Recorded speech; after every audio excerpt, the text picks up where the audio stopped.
जय हिंद everyone, welcome to online class of Shri Ram public school. Dear student, मैं अल्पना पांडे आज आपके सामने फिर एक बार प्रस्तुत हूँ आपकी क्षितिज पाठ पुस्तक के गद्य खंड का पाठ 4 सांवले सपनों की याद को लेकर, जिसके लेखक हैं जाविर हुसैन। बच्चों, जाविर हुसैन के जीवन परिचय के बारे में हम आपको अपने पहले वीडियो के बारे में बता चुके हैं। तो आइए पाठ के बारे में जानते हैं। सांवले सपनों की याद, जिसके लेखक जाविर हुसैन जी हैं, जो हिंदी, उर्दू और अंग्रेजी में समान रूप से लेखन कार्य करते रहे हैं। प्रस्तुत पाठ 1987 में प्रसिद्ध पक्षी वैज्ञानिक सालिम अली की मृत्यु के बाद डायरी शैली में लिखा संस्मरण है। सालिम अली की मृत्यु से लेखक को बहुत दुख हुआ था और उस दुख की अभिव्यक्ति इस पाठ में हमें पढ़ने को मिलता है। इस पाठ में लेखक की भाषा जो है वो बहुत ही सरल सहज है, लेकिन कहीं कहीं गूढ़ शब्दों का भी लेखक ने प्रयोग किया है, जिसे हमें समझने में परेशानी होती है। तो आइए शुरू करते हैं पाठ को। सांवले सपनों की याद। तो सबसे पहले हम जानते हैं सांवले सपने हैं क्या। सांवला यानी सांवला रंग। तो सांवला रंग हम हल्के काले रंग को भी कहते हैं, जैसे काले को भी हम सांवला कह देते हैं। जैसे श्याम वर्ण कृष्ण हैं, उनको हम सांवला कहते हैं। तो यहाँ पर सांवला रंग सपनों के लिए प्रयुक्त हुआ है, क्योंकि अब ये सपने सालिम अली के साथ ही चले जाएंगे। जैसे उन्होंने जो अपने सपने संजोए होंगे, जो उन्होंने कुछ करने के लिए सोचा होगा, कुछ बातें, कुछ विचार, ठीक है, वो सब उनके मन में ही रह गए हैं और वे सभी सपने अंधेरे में यानी मौत के अंधेरे में कहीं खो जाएंगे, तो उन्हीं के साथ कहीं दफन हो जाएंगे। तो ऐसे ही सपने जिनकी याद करके हमें दुख होता है, यानी जिन सपनों को याद करके हमें दुख मिलता है, उन सपनों को हम सांवले सपने कह सकते हैं। क्योंकि हम अपने भावों को जो है कई रंग से जोड़ते हैं। जैसे मन उदास होना, तो हम कहते हैं कि हमारा मन काले रंग का हो गया है। डर लगना यानी चेहरा सफ़ेद पड़ गया। तो यहाँ भी दुख के भावों को हम सपनों के साथ जोड़ते हैं। क्योंकि सालिम अली का अंतिम समय था, वे अंतिम समय तक अपने पक्षियों के बारे में सोचते रहे हैं, कार्यरत रहे हैं, तो उनके याद करके हमें दुख होता है, उनके बारे में सोच के भी हमें दुख होता है। आइए पाठ को शुरू करते हैं।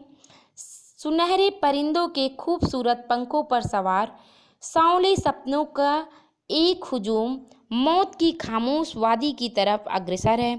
कोई रोक टोक सके कहाँ संभव है।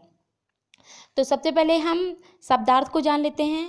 परिंदों का अर्थ है पक्षी। हुजूम का अर्थ है भीड़। खामोश यानी शांत। वादी यानी घाटी। ठीक है, तो यहाँ लेखक कह रहा है सुनहरे पक्षी जो है खूबसूरत पंखों पर सवार सांवले सपनों की भीड़ में मौत की शांत घाटी की तरफ अग्रसर है। ठीक है, यानी पंखों पर सवार सांवले सपनों का हुजूम किसे कहा गया। तो पंखों पर सवार हुजूम सांवले सपनों का हुजूम से तात्पर्य था प्रसिद्ध पक्षी वैज्ञानिक सालिम अली, जो जीवन भर पक्षियों से संबंधित शोध करते रहे हैं और उनके रहस्यों को जानने की कल्पना सजोए रहे। तो यहाँ लेखक का कहने का मतलब है कि जब सालिम अली की 100 यात्रा निकल रही है, उसमें वह कह रहे हैं कि ऐसे कई सपने जो पक्षियों से संबंधित थे, जो अब कभी पूरे भी नहीं हो सकते हैं, क्योंकि सालिम अली के साथ साथ वे भी अब मौत की वादी की ओर बढ़ रहे हैं और कोई उन सब उन्हें रोक सके ऐसा संभव कहाँ है। क्योंकि मौत पर किसी का बस नहीं चलता है कि कोई मौत को टाल सके। सेकंड पैराग्राफ, इस हुजूम में आगे आगे चल रहा है सालिम अली, अपने कंधों पर सैलानियों की तरह अपने अंतहीन सफ़र का बोझ उठाए। लेकिन यह सफ़र पिछले तमाम सफ़रों से भिन्न है। भीड़ भाड़ की ज़िंदगी और तनाव के माहौल से सालिम अली का यह आखिरी पलायन है। अब तो वे उस वन पक्षी की तरह प्रकृति में विलीन हो रहे हैं जो जिंदगी का आखिरी गीत गाने के बाद मौत की गोद में जा बसा हो। कोई अपने जिस्म की हरारत और दिल की धड़कन देकर भी उसे लौटाना चाहे तो वह पक्षी अपने सपनों के गीत दोबारा कैसे गा सकेगा। तो यहाँ पे ही सबसे पहले हम अर्थ देखते हैं पलायन। पलायन का अर्थ है एक जगह से दूसरी जगह चले जाना यानी भाग जाना। ठीक है।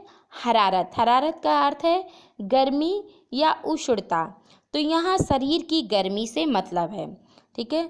तो लेखक कह रहा है जो भीड़ इस हुजूम में आगे आगे चल रहा सालिम अली यानी जो भीड़ जा रही है उस भीड़ में सबसे आगे आगे सालिम अली चल रहे हैं। ठीक है।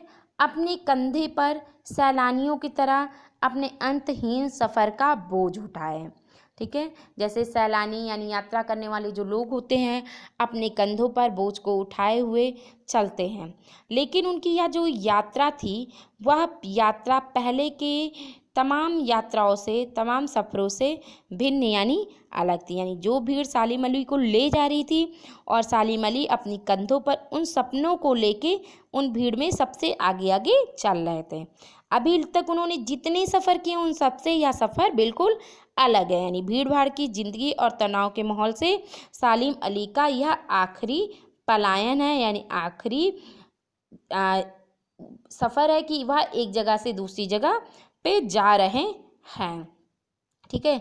जो जिंदगी अब तो वह वन पक्षी की तरह प्रकृति में विलीन हो रहे हैं जो जिंदगी का आखिरी गीत गाने के बाद मौत की गोद में जा बसा। यानी लेखक कह रहा है कि सालिम अली को वन पक्षी की तरह बताया गया है कि वह उस वन पक्षी की तरह प्रकृति में विलीन हो रहे हैं यानी लुप्त हो रहे हैं जो जिंदगी का आखिरी गीत गाने के बाद मौत की गोद में सो गया है। यानी वह पक्षी की तरह है और इस समय उनकी मृत्यु हो चुकी है। कोई अपने जिस्म की गर्मी और दिल की धड़कन देकर भी अगर उन्हें लौटाना चाहे तो वह भी इस सालिम अली रूपी पक्षी को अपने सपनों के गीत दोबारा गाने के लिए इस दुनिया में नहीं ला सकता है। यानी अंतिम उनका सालिम अली का यह अंतिम पलायन है, अंतिम यात्रा था और अब वे ऐसे सफ़र की तरफ निकल गए हैं जहां से लौटना मुश्किल है। यानी सालिम अली की मृत्यु हो गई है और अब वे ज़िंदगी का आखिरी गीत गाकर धरती में समा गए हैं यानी मिट्टी में मिल जाएंगे। कोई उन्हें बहुत चाहता है, बहुत मानता है और वह अगर चाहे तो अपने शरीर की गर्मी या दिल की धड़कन देकर या यह कहे कि या मेरी ज़िंदगी ले लो और इस दुनिया में फिर से जिंदा हो जाओ तो ऐसा मुमकिन नहीं है। कहने का तात्पर्य है कि प्रसिद्ध पक्षी वैज्ञानिक सालिम अली को इस दुनिया में दोबारा पैदा नहीं किया जा सकता कि वह अपने सपनों के गीत यहाँ पे आके फिर से गा सके। तो यहाँ पे लेखक कह रहा है कि जो सालिम अली की अंतिम यात्रा का संस्मरण है उसमें लेखक ने कहा कि सुनहरे पक्षियों की खूबसूरत पंखों पर सांवले सपनों का यह झुंड सवार है। लगता है कि इस अंतिम यात्रा में एक यात्री की तरह सालिम अली अपने कंधों पर सारा सामान लादे आगे चल रहे हैं और वह उस वन पक्षी की तरह प्रकृति में विलीन यानी लुप्त हो रहे हैं जो अपने जीवन का अंतिम गीत गा चुका है। अब कोई भी इसे अपने शरीर की गर्मी या दिल की धड़कन देकर उन्हें जीवित नहीं कर सकता क्योंकि वे मृत्यु की गोद में सो चुके हैं यानी मर चुके हैं। आगे देखते हैं। मुझे नहीं लगता कोई इस सोए हुए पक्षी को जगाना चाहेगा।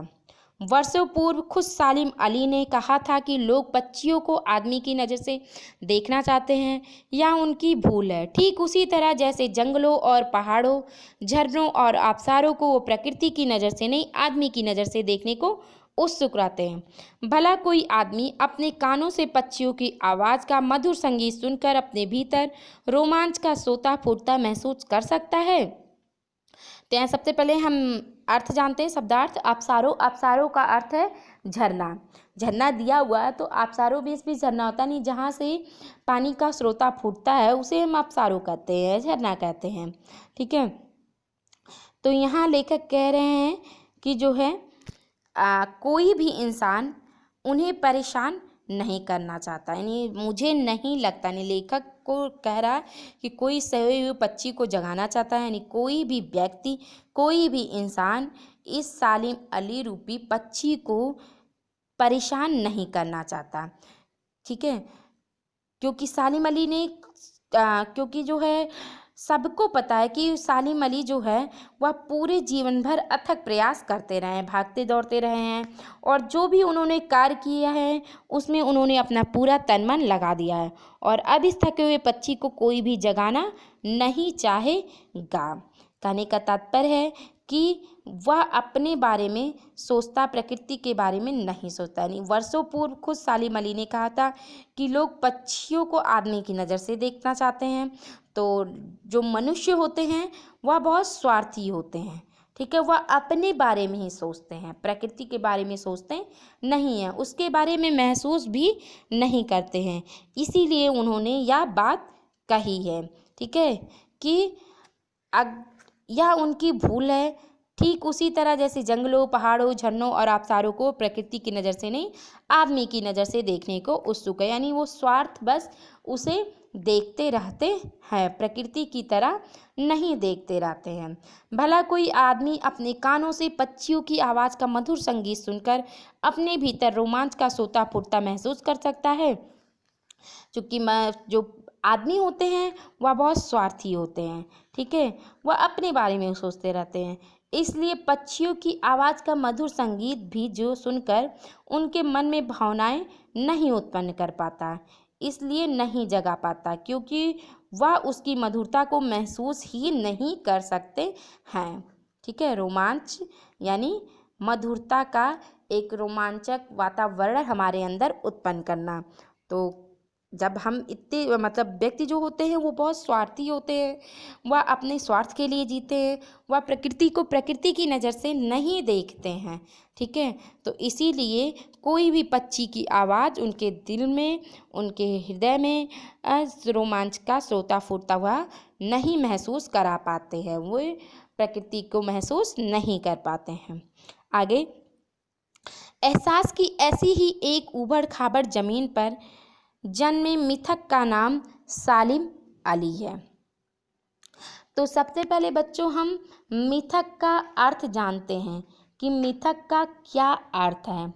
तो मिथक का अर्थ है प्राचीन पुरा कथाओं का तत्व जो नवीन स्थितियों में नए अर्थ का वहन करता है।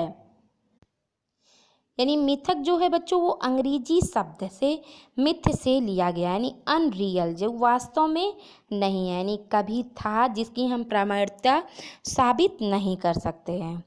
तो अर्थ प्राचीन कथाओं का तत्व जो नवीन स्थितियों में नए अर्थ का वहन करता है।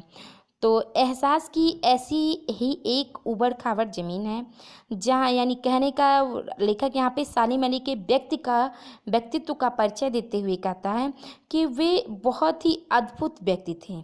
ठीक है, बहुत अनोखे व्यक्ति थे, एक ऐसा व्यक्ति जिसके बारे में हम आज बात करें तो हमें यकीन ही नहीं होगा कि ऐसा भी कोई व्यक्ति हो सकता है। ठीक है, तो ऐसे व्यक्ति जो थे वे थे सालिम अली और का व्यक्तित्व जो सबसे अलग था, बिल्कुल अलग था, और वे बहुत ही भावुक व्यक्ति थे। पक्षियों के लिए, प्रकृति के लिए उनके मन में बहुत ही गहरी संवेदना थी। ठीक है, तो बच्चों आज हम यहीं तक पढ़ेंगे, इसके आगे का हम अपने नेक्स्ट वीडियो में पढ़ेंगे। Thank you and have a nice day.